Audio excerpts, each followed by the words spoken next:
Well, hello again, ladies and gentlemen, and welcome to yet another episode of the Driving Talk podcast. Episode, whatever, 25, I think. Doesn't matter now. Doesn't matter. We just keep going. And in this episode, we're actually doing something quite different, Scott. We're doing our first top 10 episode. We tried it with a couple of reels when we were at the old Sandow Coachworks workshop. Yeah. And they worked. So I think we're kind of planning on sort of sticking these in random parts throughout.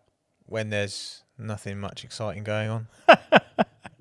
I was quite impressed by the British GT at the weekend. Some of the racing that was on was pretty good. Yeah, it was too bad actually. I must admit, I did enjoy it. I did sit there yesterday and I watched it. Yeah. And some of the racing, especially in GT4, was feisty. It's good. I enjoyed that. We enjoy feisty. Good to see Ronan Pearson get P2 in Pro-Am. Yeah. GT4. Colin Turkington with another podium. Yeah, brilliant. Great debut in British GT for him. Yasser Shahin comes over from Australia and proves, we can do it. We can do it over here. I'm telling you, mate, Aussie drivers. Drivers from that part of the world, they are different gravy. Yeah, they're a bit more aggressive than the Europeans, maybe. They race hard. They do. But it was good. I enjoyed it. It was a good race.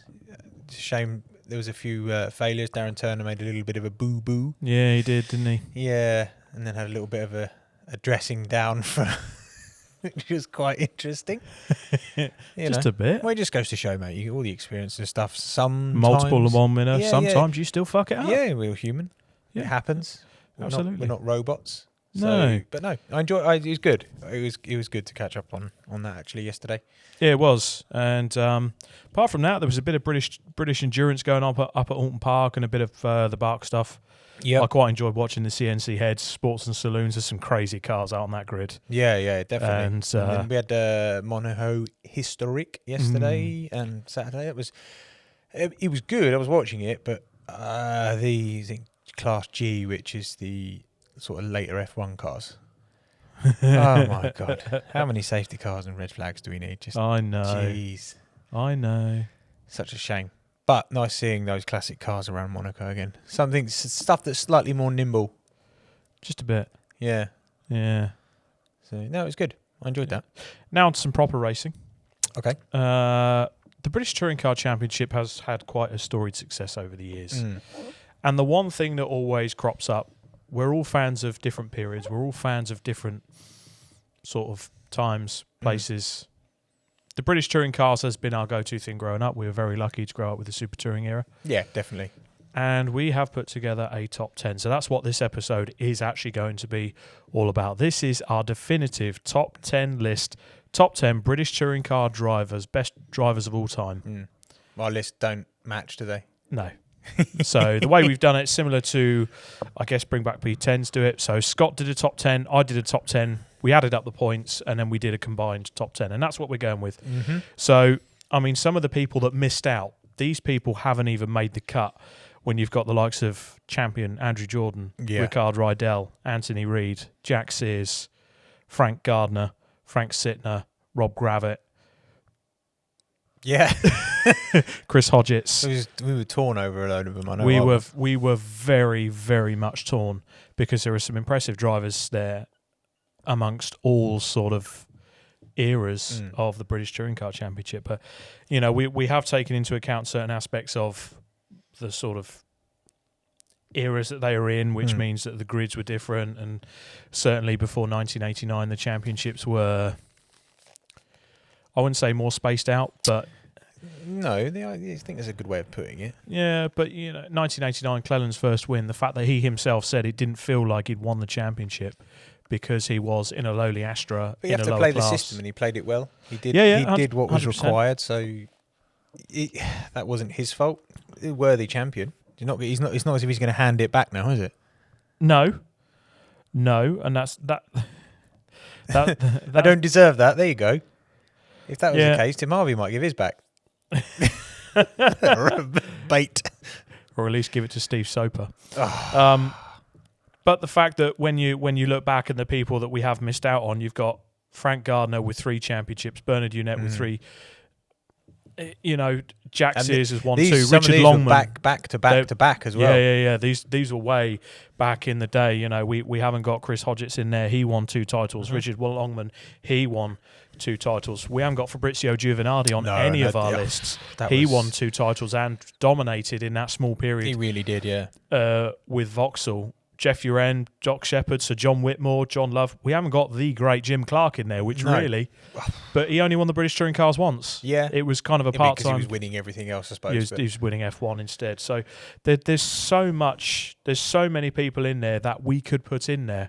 Will Hoy, Tim Harvey, Joachim Winkelhock, Gabriele Tarquini, Frank Bieler. Laurent Aiello. Haven't made the list. No. David Leslie hasn't made the list. No. Although arguably he could be quite close to the top 10, just what he did for the sport. Oh, 100%. That was another one I mulled over big time on that So I think when we look at British touring car drivers, and certainly the greatest over the years, you look at wins, you look at championships, and you look at their legacy on the sport, I think. Yeah. And the kind of... the way that if you approached any sort of more casual fan and you mention their name, they go, oh, yeah, I know them. Obviously, it's easier now to get a more modern driver. A lot of people Yeah, 100% on that one. It's we are, with the advent of social media and the fact that it's now fully televised, you become more of a household name. We do. You're not sort of into motorsport folklore as such. Yeah. Now, before we get into the top 10, there is also 2 drivers that missed out on our combined top 10, but they made our individual lists. One of which was Mr. John Cleland, who was 10th on your list, and one was Wyn Percy, who was 10th on my list. Yeah. Great drivers. Very, very much in their own era. Obviously, Wyn Percy, very famous for his wins and coming into the championship win with Mazda, which at the time was TWR, wasn't it? I think so, yeah. And the unique... We missed Gordon Spice as well. Was there a bit... I thought Spice had the Capris at that point. He or was did, that a bit but later? it's not even mentioned on our lists. Yeah, and we haven't even mentioned Gordon Spice. He's another one that didn't make it, but he could, because you know he would certainly be one of the drivers that left a bit of a legacy on the sport. Although I remember Spice for Group C sports cars as well. Some of the cars that he did were...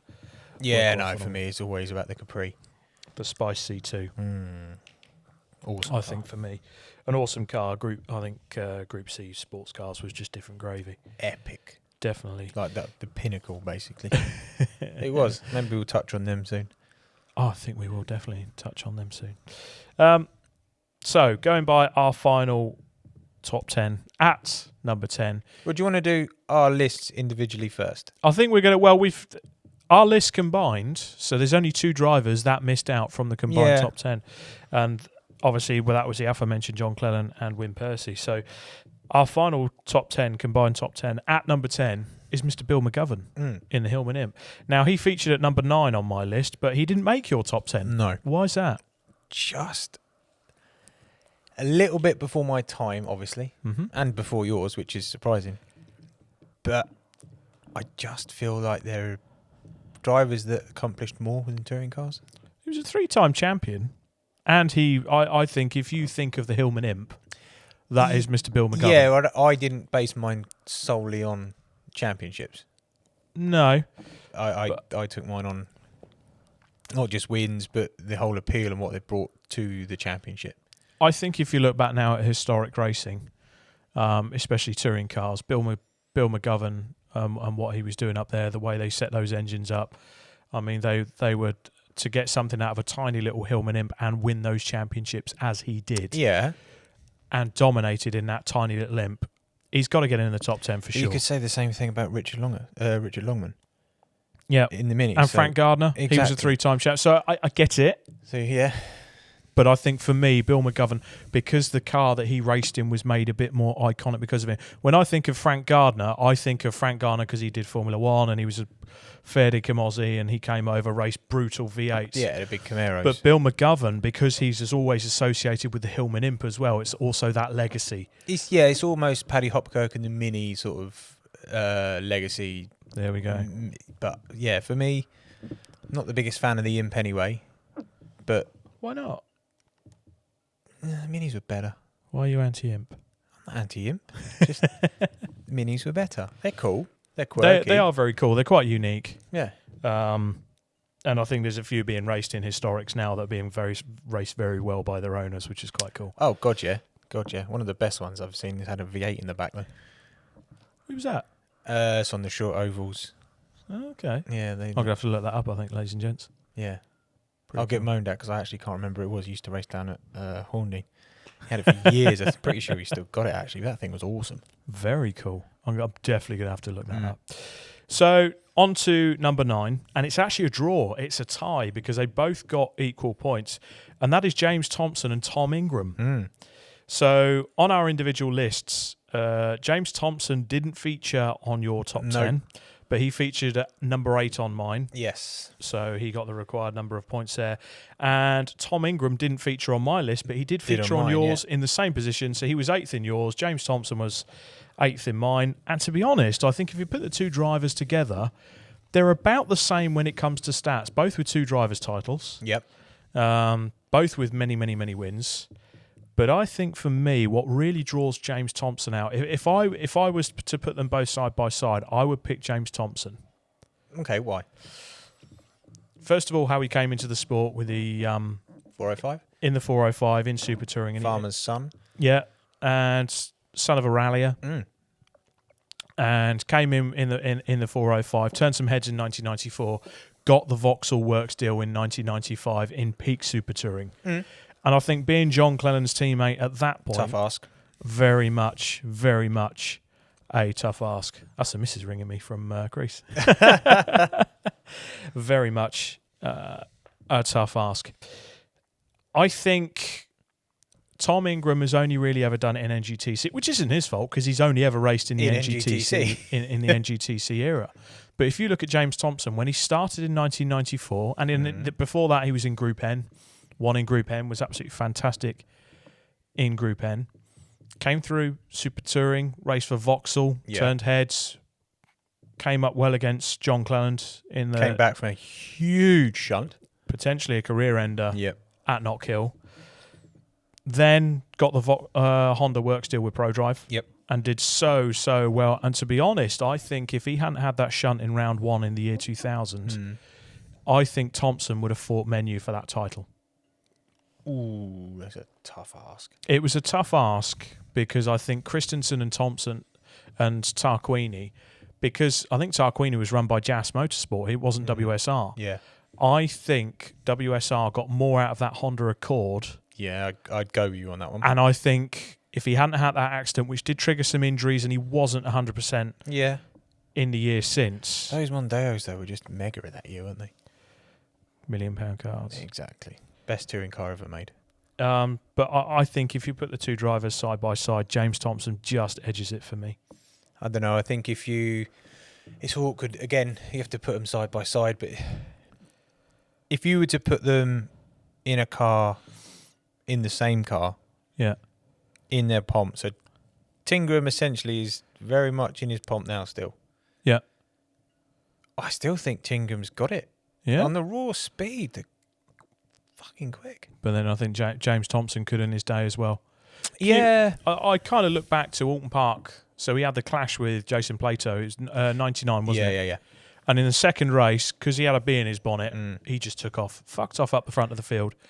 Anyone, and took it. You know what it's like as a racing driver when that red mist descends and you've got a bee on your bonnet, you're angry. Yeah. You do things in a race car that you don't do. So on his day, like Tom Ingram, James Thompson, when the car was sorted out, which very much Ingram is in that window now. Yeah. Him and Spencer have engineered that car fantastically to suit Tom. Yeah. And their stats are crazy. So Ingram's got 40 wins to Thompson's 36. They're not very far from each other at all. No, they're not. And arguably Thompson was doing it in an era where there was less races. There was. That factors into some of the decisions that were made on the list, to be honest with you. But I think it's good that we've both got them at 8. I think in our respective lists. But for me, Tingram's just a slightly better driver. Okay. For what he's bringing to the championship as well. Yeah. As a personality, he's doing good. He's really active on social media. He's personable. I've never met James Thompson, but having met Tom, like lovely guy. Mm. Honestly, lovely guy. Really approachable, happy. I can still remember going to get my shirt signed by James Thompson and stuff when I was a wee lad. He was nice then. Fair. That's kind of that's kind of the experience I've had. But I think James Thompson in that, because I think as well, if we think back to James Thompson early 2000s, I think that team was set up for Muller to win. Oh, without a doubt. Any team that Muller drove in was set up for Muller. Yeah, and that was 2001. Plato just got in there. 2002, James Thompson. Yeah. 2003, Muller finally broke the duck, and then 2004, Thompson did it again. Yeah. And then went off and got the Seat work still. Yeah. So I think the only thing that potentially lets Jimmy T down is the fact that he could have carried on in the British Touring, but that then faded off into, he went and did World Touring cars. Yeah, he did, and did other things, and you know what? He did bloody good. You know, he was a winner in World Touring cars as well. Again, he was developed probably that Lada, didn't he? Yeah. But what was it? N Technology he was in the Alfa Romeo, and then they should have developed that Accord. Yeah. Probably the car that should have had the development to go and do it. Why Honda didn't throw their weight behind that in World Touring cars, I don't know. But and then a lot of people, we were having this discussion, like James Thompson developed NGTC. The NGTC car, yeah. So he was in that Aventus, not scoring points. It was which essentially is the car that Tingram started his career in. Yeah. So it's kind of nice that it kind of rolls from one to the other. Yeah, there's a bit of a transition there, isn't there? So that's our number 9. So it is a tie for number 9, which is quite nice. I like it. At number 8 is probably someone that you'll go, oh, why is he that high up? Although actually, he's only one up from where you've got him on your list. So at number 8 on our combined list is Gordon Shedden. Yeah. 3-time British Touring Car champion. He's got 52 wins. Yep. 53, 52, no, 53. 53 now, 53. So, and I think that's 4th on the overall list, or 5th. No, 5th. So, he's up there in terms of stats. He was in a mega car in the Civic, wasn't he? He was. He was at Dynamics for a long time. He was. I had him 5th on my list, and you had him 9th. Yeah. Which obviously combined for where we're at now. Why is he not as high up on your list? He's got when you have experiences with people. Yeah. I had no issue with him. I watched him come through when he did the Cooper Cup, the Seat thing, when he was sponsors. Yeah. I thought brilliant driver, good, really, really good. And then when I actually met the guy, I just thought, you're there, you're being paid, you have to do the media stuff. And the media stuff you have to do, yes, all right, you might not enjoy it, but you put a smile on you. That's why I've got a bit more respect for Matt Neal in that terms. And you had the other drivers that were there, and he just couldn't be fucking asked to be there. He just pissed off, and his kid's there waiting to like get his signature and have a photograph taken with him. They look up to Flash. Flash was winning the races, he's a good driver, don't get me wrong, but he just came across as a bit of an arsehole. And for me, I just lost a lot of respect for him after that one. Oh wow! In that terms, that's my personal opinion. Was this at a race meeting? Yeah, this is a race meeting, Brands Hatch. All right. Yeah. Was he having a bad meeting or anything that could explain it, or? Not really. I think he finished 3rd, 4th in the first race. Carl seemed on point. Been doing well. Matt was doing well. The car, it was good. It was proper pump Honda days. Yeah. Before the touring as well. So, yeah, I mean, I think it was the year he had Andy Neat. I mean, that would piss anyone off having Andy Neat as a teammate. He didn't make our top 10. Oh, no comment. No. I don't really like him as a person. I've never really had a chat with him. Might be completely wrong, but first impressions go a long way. People don't like me for the same reason. Fantastic in a race car. Hugely talented. I think he's turned into a bit of a moaner, to be honest. And he still continues to drive through the back of people. I don't mind a bit of bump and run and touring car argy-bargy, but the fact it's every single time and then he moans about everyone else that's their fault. There it is, you can't do that. I think he kind of mixed it with 2 of the best in Matt Neal and Jason Plater. But he kind of always felt like those 2, the bride and groom, and he's like the bridesmaid. And he was there and he was quick enough to pick the pieces up in terms of where... Yeah, like to pick the pieces up to pick up 1 championship, maybe. He won 3. He won 3, so this is why he's on my list. Okay. because you can't dispute the fact. And he's the 5th most winning driver in touring car history. Yeah, in a massively dominant car. He was there with Matt Neal, and they were brilliant. Yeah. To be honest with you, I don't discredit him for that. It's just he made the list on that alone. Otherwise, he wouldn't be anywhere near mine. Okay. Oh, fair play. Not one to sit on the fence, mate. All entitled. No, you get splinters that way. Exactly. He's 5th on my list, actually. I do give him a lot of credit, and I did put Shedden quite high up on the list, and it will shock you. The next man on the list, on our combined list, is 7th place, is Matt Neal. He didn't feature in my top 10 because I forgot. And I do have a lot of respect for Matt Neal. He should be in my top 10. I think if I'm going to put him in my top 10. But you didn't. No, I didn't. I'd probably put him in about 6th or 7th. I think 3 drivers' titles and the fact he got that mega independence win in 1999 as a independent Nissan. Okay, there was. They give him the tyres. Yeah, and he did the job. And he did the job. But then you also look at the kit that he had and the money that there were some big sponsors back then. The Max Power sponsorship. Yeah, mate. But as we know, that was just money. The whole championship was just money. They did the job well. Yeah. And he struggled in that awful Mondeo for years. Yeah. That's what I mean. I've got respect for Matt for what he's done in the championship. Yeah. And obviously he was in early British touring car, like BTC regulation years in the CompuTeach Civic. And, well, he was in the Works Civic at first, wasn't he? He drove for Arena. Yeah. Mike Earl's squad when they were the Works team. And then, obviously, Dynamics did their own team. That's the good thing with Matt. He did it rear-wheel drive and front-wheel drive. Yeah. And had he came back from an absolutely monumental smash in his Mazda. Yeah. Yeah. Yeah. So, he's certainly been in it long enough. Yeah. And I'm not going to say anything bad because he could take me out in one chop. He probably could. Yeah, you wouldn't want to fuck with Matt Neal. Oh, hell no. For God's sake, Scott, tell him to stop it. And he's also 3rd on the all-time winners list with 63. So I give him I give him a lot of credit for that. Even if I'm really sorry, Matt. Please don't karate chop me. But unfortunately, he didn't make my top 10 purely because I forgot. You just don't like him. Don't make excuses. Now you're scared of him. Not quite. But he was 2nd on your list, so you hold him in quite high regard. Yeah. So, and he makes our top 7. Number 6, Ivan Muller. Yeah. And he was 6th on our combined list. He was 6th on my list, and he was 6th on your list. Yeah, the arrogant little Frenchman. Yeah, that kind of works out. He only got 1 title. He did. He mixed it in every season he was there. Yeah. That breakout year with Audi. Yeah.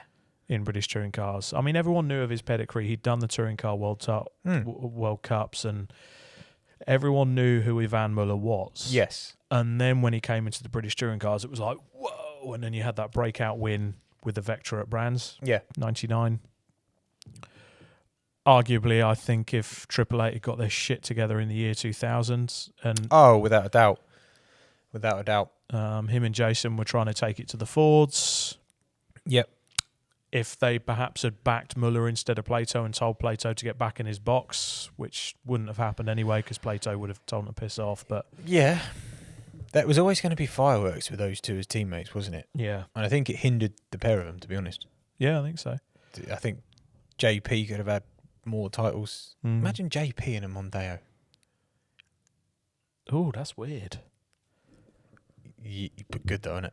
Very good. That'd have been epic. Yeah. So Ford, instead of picking up Rydell as a 3rd driver, would have picked up Plato? That would have been cool, actually. That would have been cool. Yeah. Rydell's a quicker over 1 lap, but... Yeah. Gee, you imagine it, but I think Menu would have absolutely vetoed that. Absolutely not. Yeah, that would have been interesting. That would be brilliant, actually. That would have been good. But yeah, I think that was the option he had. No, he did. He was fantastic in. I think he was there every single season, right, fighting for the championship, wasn't he? Yeah, every single season, without a shadow of a doubt. Apart from Audi, maybe. Audi and Vauxhall, the first 2 years, they were quite lean. The only thing that I just didn't like about, he's quite high up on my list because you can't like when I think of touring cars of that ilk and era and the best, Muller is in there all the time because it's spoken about. Yeah. Just the only thing that marred it for me is when him and JP had a coming together at Brooklands at Silverstone. Yeah. And he refused to shake his hand on the thing. To me, that's still Muller's fault. Yeah, well, he ran out of fuel, didn't he? Yeah. It was proven later on, and even since then, a few of the ex-888 people have actually come out and went, yeah, there was a lot of politics going on. Hell yeah. I mean, Ludo Lacroix was firmly in his corner, and so was Roland Dane. Yeah, so that's what marred it for me in terms of otherwise he could have been higher, but he's a fantastic driver. Yeah, he could play the politics. 100%. He's French. That's what they do. Yes. And to be honest, Jimmy T got in there above him, got one more title above him. Yeah, did a better job. That's the thing that got under his skin. That's why probably one of the other reasons he's not as far up. You can rattle him and rile him. But then, if this was not just British touring cars, if this was the ultimate touring car top 10. Oh, he's even higher up. Oh, for me, Muller's top 2. Yeah. Because of those world touring car wins as well. Yeah, fully agree with you on that one. So but this is the British touring cars. We play to our own rules. Don't like it, lump it. Yeah, he left in 2005, and with that sport hatch, and they brought Giovinardi in to help develop it, and then it turned into the Vectra. So it wasn't a bad one, was it? Really? No. He had the best of the Astra Coupe, but I think there was a couple of issues where reliability came to the fore, and he had a few failures. And yeah. But again, if you're talking about one of the failures where the car essentially caught fire at Brands in the sodden rain, that was kind of his own fault anyway. Because he threw it off. Yeah. So you can't really have that as a failure if that's one of the points we're going to make. But phenomenal driver. Yeah. Absolutely phenomenal driver. And winning the top 5 already. Interesting point, though, on Ivan Muller, though. He's tied on 36 wins in the British touring cars with James Thompson and Alain Menu. There you go. So it's not bad company, is it? Not bad company at all. And one above Frank Gardner, who's got 35. Okay. So that's pretty cool. But still behind Tingram. Yeah, Tingram, I think, is going to be one of the most winningest drivers in BTCC. He's young enough to do it. Absolutely. But then so's Ash Sutton.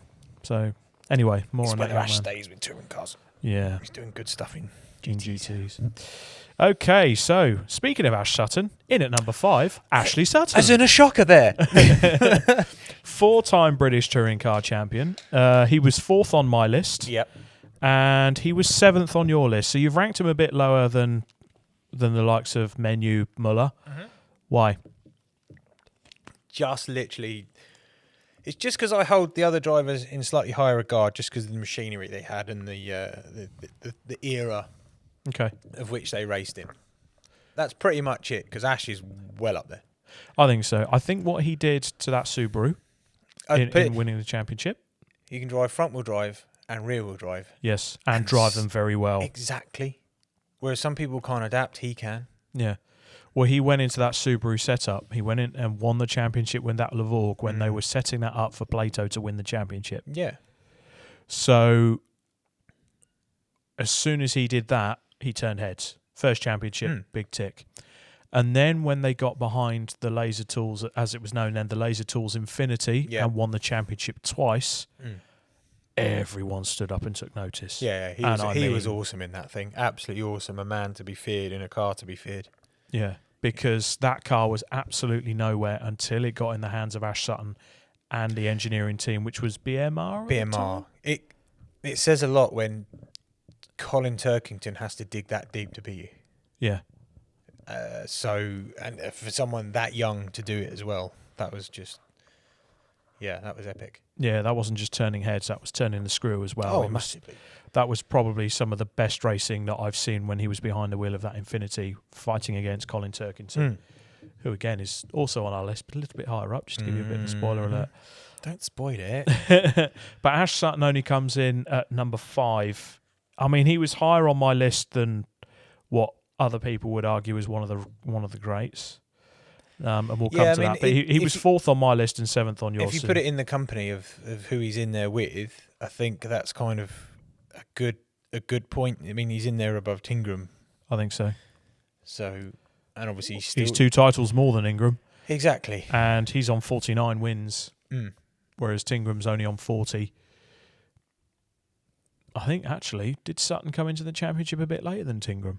I think he did. Yeah, because Tingram came in via the Ginetta route. He was in at Speedworks, wasn't he? Yep. Didn't have the best of times, if I remember rightly. Yeah.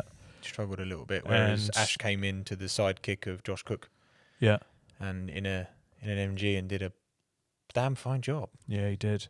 So that to me as well, That's another driver we haven't spoken about, and that's just because he's been unlucky.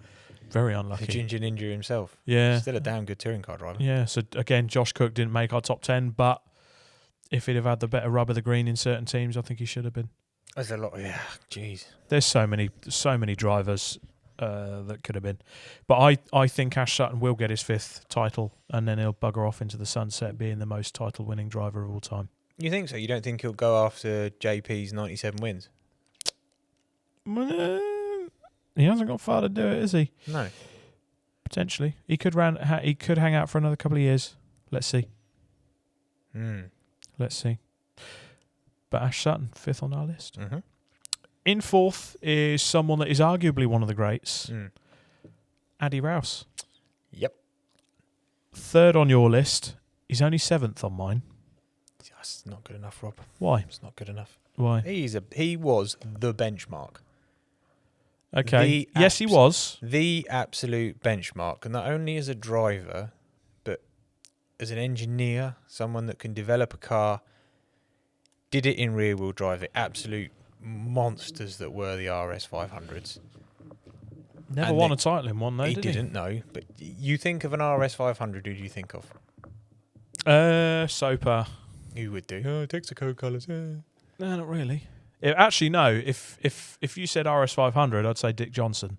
Okay. But that's not British touring cars. No. So if you were to tell me a British touring car driver, it would be Soper, Rouse, Gravett. There you go. So Rouse is in there. The first car I think of is Andy Rouse in that car. And I get it. Entered British touring cars in the early 1970s. Mm-hmm. Oval racer, grass track racer. He was. Andy Rouse won all his titles when it was very much a class system. So, and a couple of those titles he did win as part of the lower class. And I'm pretty sure the one he won in 83, he inherited after Steve Soper got disqualified. In the SD1, but they were cheating. Well, they had, they were found to be cheating. I mean, it wasn't a performance game, but they were found to be. I agree with it. Yeah, you hear it from what Steve Soper says. It's Walkinshaw pissed off the higher ups and and basically they put, I think it was Volvo tappets in because basically it was just maintenance. Yeah, but you can't do that. No, but there was politics going on in that. So, but yeah, that was his. But the fact that he could come in and as a driver drive the way he drove and compete against who he competed at and still win the races, and then to be approached by a company like Ford to develop and bring in the Mondeo. Yep. Mate, that's... He did Toyota as well, yeah. Yeah, and he did the Carina as well, didn't he? Yeah, and I get that. Mate, but you are properly up there.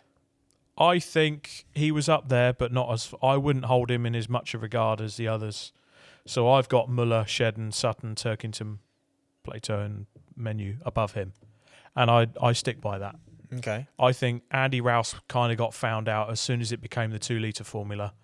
He didn't win as many races. You got to remember his age as well, though. Yeah, the racing was a lot more robust, shall we say, than what he was used to, because you couldn't do that in the older cars. Yeah, and I get that too. But then there were some races where Andy Rouse... I mean, there's you can go on YouTube and look. Some of the races that Andy Rouse won in the mid-'80s where he would be in the most powerful car. He would have all the power. Some of the other cars in Class A alongside the RS 500s just couldn't keep up with him. He couldn't keep up, or you had people like Dave Brody who turn up with a massively bent RS 500 and brake. Oh, yeah, that too. You can only beat what's put in front of you. If you're the fact that you're developing you're a talented driver anyway. Yeah, he is a talented driver, and I'm not saying that. And you can out-develop. That's the great thing. He was developing the cars, and he could out-develop other teams. Yeah, that's why he could win them. It looked at a canter. I get that, but I think because of Andy Rouse, we have the level we have now because he made everyone else has had to come up. I think arguably there was the likes of Tom Walkinshaw were renowned to be a bit cheaty back in the days, but it was I would counteract that with you had more professional teams coming in the 90s when you had the big Super Touring kit, Okay. and you had Formula One teams come in. But I think Andy Rouse, good driver. The benchmark is who did he win against? Who was on that grid? And there are other drivers in there like your Menus, your Platos, your Sheddons, your Turkingtons. Okay. There's a lot. They've got a lot better caliber of drivers and cars around them that they have to race and beat, and that's why he goes down on my list. Okay. I know you're going to hate me in the comments. I don't care. I've been called fat before by many Americans on the internet, but that's our number 4. It is quite funny. You're getting called fat by Americans. It's the ultimate oxymoron, isn't it? It's like, hang on a minute, the most obese country calling me. Yeah, I get it. Number 3, and I think this is a very popular number 3. I had him at number 3 on my list, and he's number 4 on your list, so it's quite close anyway. The man from Northern Ireland, Colin Turkington. Yeah. Very well deserved. 100%.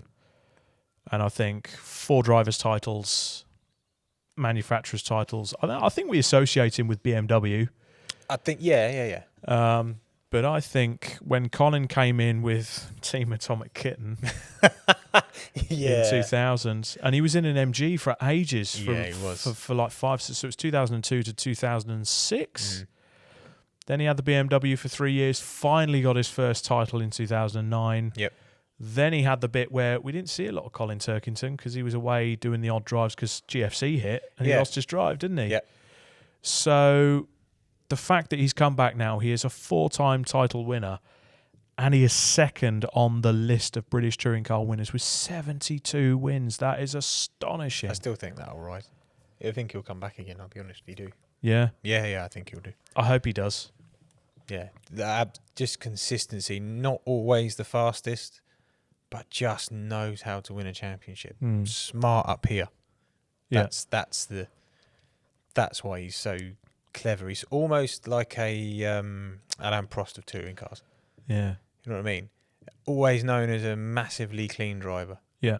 So if you look at it when he got a little bit desperate and he moved Aidan Moffat out of the way at Paddock, the uproar that caused because it was so out of character. Yeah. But he had it in him to do it. Yeah. So, yeah, just class. Absolutely. I think it's just the best way you can describe Colin as a driver is just class. I think that would, that's probably the one word you'd use to describe him. Yeah. Just super clean, super professional. I think he brought that it both in his racing and in the paddock. Oh, yeah. Very well spoken. Him and his family. It's so brilliant. He's the consummate family man as well, which is the right clean cut image for any championship to have, for any sponsor to have. Yeah, that's why that's why BMW backed for so long. I think and just perfect alignment. Yeah, definitely. So yeah, he's up there. I've got nothing bad to say. He should have been. I have to put him up that high. It's just yeah. Well, he's in a podium place on our list. Colin Turkington is 3rd. So yeah, well done, Colin. You don't win anything for it, but well done. Yeah, might have some Haribo somewhere. So let's go to and a podium this weekend as well. Yes. Third. Yeah. 3rd in the British GT Opener this weekend. So he's still out there and waiting. And his lad was racing in the Fiesta Junior. So the next generation of Turkingtons are coming through. So it's time for the top 2.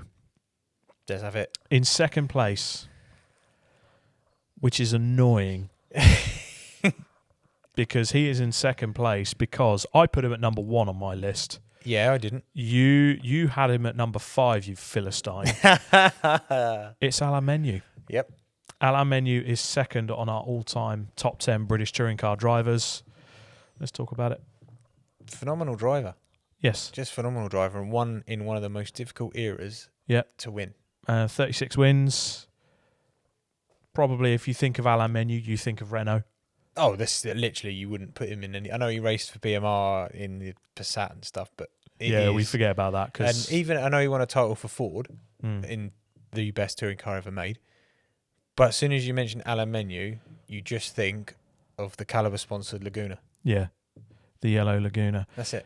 2 titles and so many second places. Yeah. 94, like everyone thinks that 94 it was Gabriele Tarquini and Paul Radisic. It wasn't. No. Menu finished second in the first year of the Renault Laguna. So he developed that car from day dot. Yep. Brought it through. Williams came into the fold in 95, worked with them, brought that Laguna through. 95, they got so close to John Cleland, didn't quite make the cut. Rydell was coming up in the Volvo. John Cleland was at the end of the development with the Cavalier, and they got it done. 96, I think the only reason that he didn't win the title was because Audi decided to go with four-wheel drive. Yeah, Audi smashed it, didn't they? That bamboozled everybody. Yeah, just turned up and was like, oh, yes, we will use the quattro. That's clever, though, isn't it? Yeah. So they got weight penalties and stuff, and Biela paid for it in 1997. Yeah. And he didn't really have much of a rear gunner at Biela. So.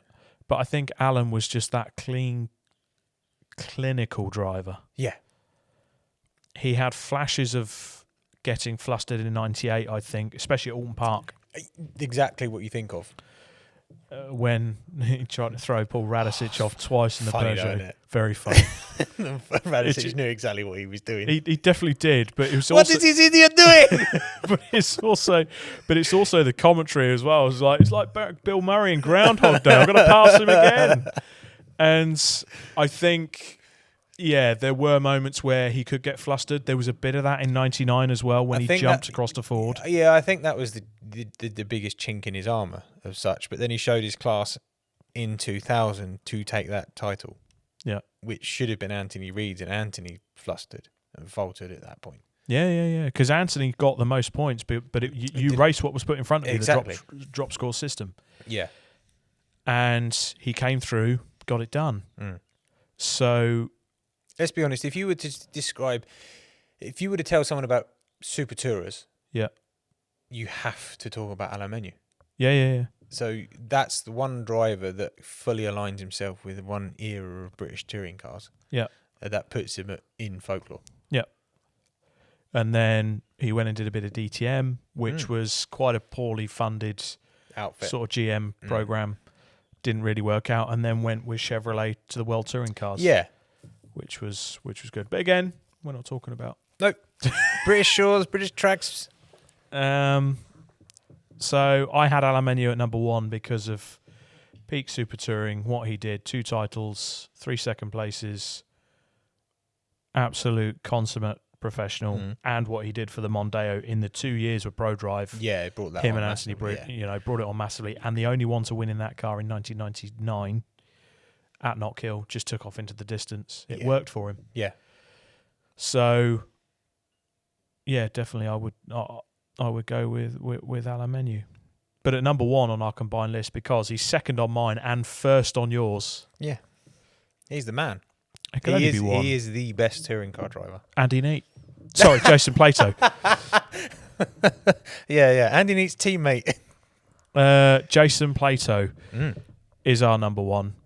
And I think the stats speak for themselves. 97 wins. Should have had more titles. He's 2 titles, 3 punch-ups. Yeah. Probably more we didn't see. Hold on, which 3 are you on about? Matt Neal. Well, you got Ivan Muller as well. Yeah. And then Adam Weaver, I think. Yeah, going by the documentary. I think Jason Plato, obviously when we started this episode, we spoke about legacy. I think if someone said British Touring Car Championship now to a casual person, if you walk down a high street and you went up to one, and do you know British Touring Cars? And they go, yes. And then you go, what's the driver that you think of when I say British Touring Cars? They'll probably say...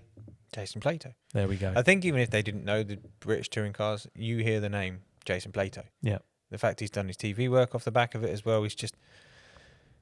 No matter, you think of Super Tourers, Jason Plato's there. Yep. Right. And he was there in the S2000 as well. Yep.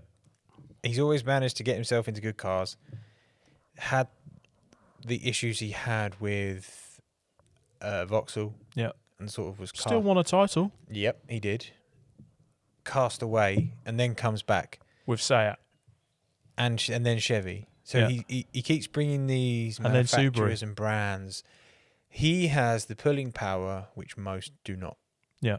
He's able to market himself and the British Touring Car Championship to blue chip sponsors and manufacturers and bring them and make the series better for it. Yeah. You look back on YouTube and just put in BTCC. It's going to give you, I guarantee you it'll be within the top 3 of that search, Jason Plato and Matt Neal. It's going to be in there because the battles are legendary. The racing was legendary. Did he have enough about him to win consistent championships? Probably not, because he went for the race wins, and that's proven in the 97 race wins. He could have, to be fair to him, he could have had 4 championships. Yeah, probably more. Yeah.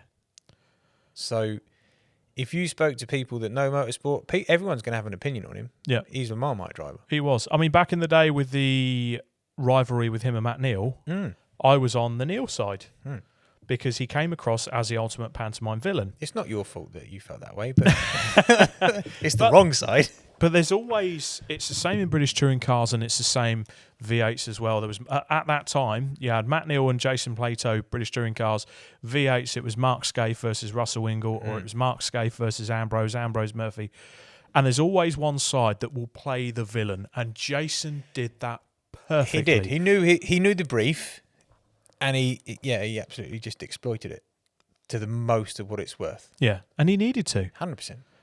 So that's why he has to be, for my opinion, number 1. If I want to watch any touring car driver in any touring car, it's JP. Yeah. Basically, that's why he's number 1 for me. He drove the best era of touring cars in some of the best looking touring cars. Yeah. As I said, the only one he could have been in that would have been perfect was the Mondi. But definitely, he wrung the neck of that Vectra as well. Yeah. And everyone he raced against, he got under their skin, played the game. But he had the tools to back it up. Definitely. So yeah, that's why he's my number 1. And I'll fight anyone who says any differently. I had him as number 2 purely only to menu. He's not a very good number 2, mate. He never was. No. Well, we certainly proved that in 97, and that's where it all started. Number 1, how he got the job in the first place. Absolutely mega. And then first time out, he banged it on 1, 2, 3 poles. And pissed off Menu in the process. But then the long game, Menu was like, "Yeah, I'm going to show you," and he went and took the title at a canter. Yes. So those early days were beset by... But he had to go in and announce himself. Yeah. You know what I mean? Yeah. Would you still be talking... And the early parts of 98, everyone thinks, Ricard had it all his own way. The early parts of 98, after the first 3 rounds, Plato was leading the championship. So, and I think it was when it came to maybe after Alton Park, something like that, that Rydell finally got to the front. Yeah. So everyone thinks that Rydell led it all the way through and then just buggered off, and Reed was coming up.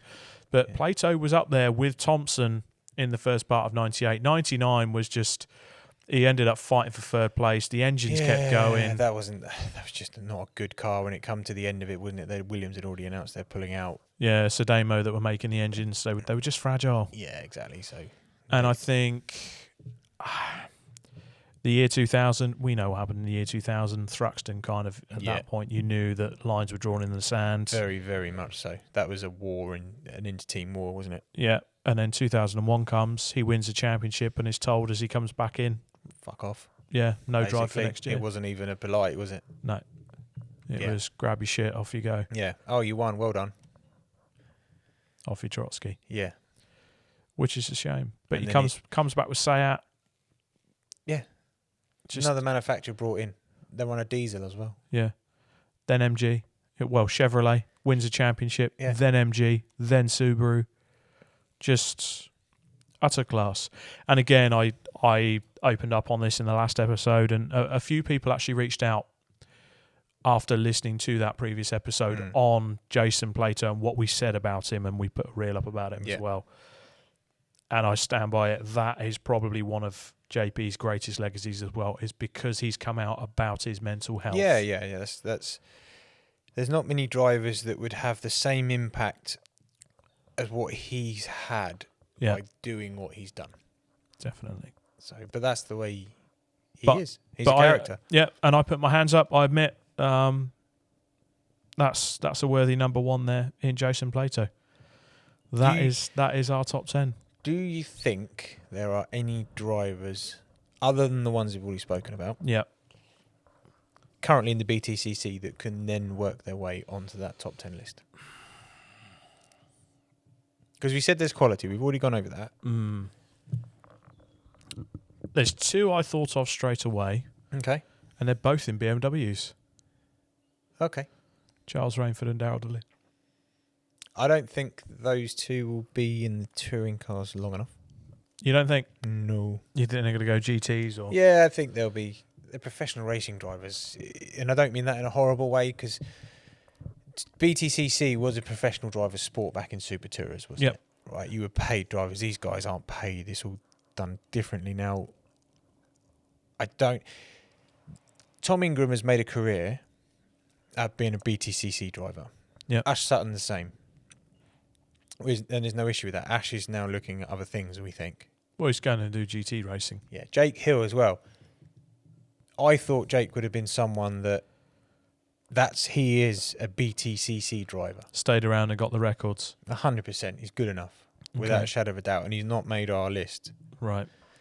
Difficult start to his touring car career, but I thought he was BTCC. Yeah. He loved it. I'm not sure, looking down that grid now, that you would put any of those drivers, other than the ones aforementioned, in and amongst the top 10, top 15. No. Really? I know so we might look differently in a couple of years, but I just don't see, and I don't know what it is about them. They're all very, very good drivers. Yeah. But you need that little bit of something extra to take you to the next sort of level. Yeah. I mean, we didn't even mention Rob Collard. He was a great driver in the British touring cars and came up through production. Yeah. Awful qualifier of his own admission. Fantastic racer. Fantastic racer. Be like Ricky, didn't give a shit, just gave it everything. 100%. And he did touring cars for a few years, won. Yeah. So, yeah, I think that's not concerning. It's just we're waiting for the next Ash Sutton, Tom Ingram to come through. Yeah. And at the minute, we're not there. Josh Cook. Josh Cook's kind of the same era, but he's just not had the rub of the green, has he? No, and it's always been a bit more difficult, I think, for Josh to get the funding in order to get himself into the cars and the drives and the reliability and the guy's just unlucky. Stop walking under ladders. Yeah. Don't kick a black cat. Yeah, exactly. Yeah. Good. That's I've quite enjoyed doing this. That's good fun. So just under an hour, and it's a nice top 10. So that is our top 10 British touring car drivers of all time. I think we need to do cars next. I think we need to do cars. I think we need to talk V8s, F1 drivers of all time. That's going to cause some shit. V8s, you've got an episode on your own there, dude. I can bring some people in for a V8s episode. Don't worry about that. You got friends? I think so. Oh. Yeah. Surprise, surprise. Thank you very much, ladies and gentlemen. He's been Scott Evans. And he has been Rob Lewis. And we'll see you next week. Next week. Bye.